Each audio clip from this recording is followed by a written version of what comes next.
ஒரு தலைவர் வேணும்னே. சரி தேர்ந்தெடுத்துட்டு போங்க. தலைவரே நீ தானே.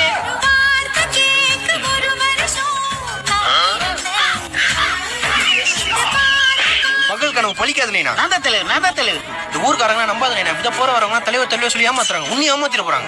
இந்த பெல்மணி யாராச்சும் ஏமாத்த முடியுமாடா? காலையில கூட ஒரு ஆட்டோக்காரனை ஏமாத்தினேன். என்ன நான் சொல்றேன்? ஆமா, ஆட்டோல காசு கொடுத்து ஏறவே இல்லையே. உன்னால திருத்தவே முடியாது நீனா. நீங்க சொல்லுங்க. அண்ணே கோவில் கும்பாபிஷேகம் பண்ணணும், அதுக்கு நீ கவலைப்படாதம்மா, நான் தானே தலைவர், நான் வசூல் பண்றேன். அண்ணே கோயில சுத்தி பெயிண்ட் அடிக்கணும். நீ ஏமா கவலைப்படுற? நான் தானே தலைவர், நான் அடிக்கிறேன். அண்ணே அது மட்டும் இல்லண்ணே, ஏரியா ஃபுல்லா மைக் செட் போடணுண்ணே. நீ ஏமா கவலைப்படுற? நான் தானே தலைவர், நான் போடுறேன்.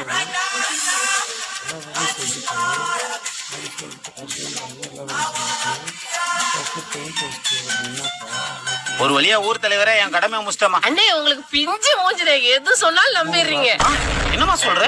ஆமாண்ணே, கோயில் வேலை செய்யறதுக்கு ஆள் இல்லைன்னு சும்மா உங்களுக்கு தலைவர்னு சொன்னோம். எல்லா வேலையும் நீங்களே பாத்துட்டீங்க. ரொம்ப நன்றிண்ணே. அடுத்த வருஷம் உங்களுக்கு தலைவர் ஆக்கிறோம்.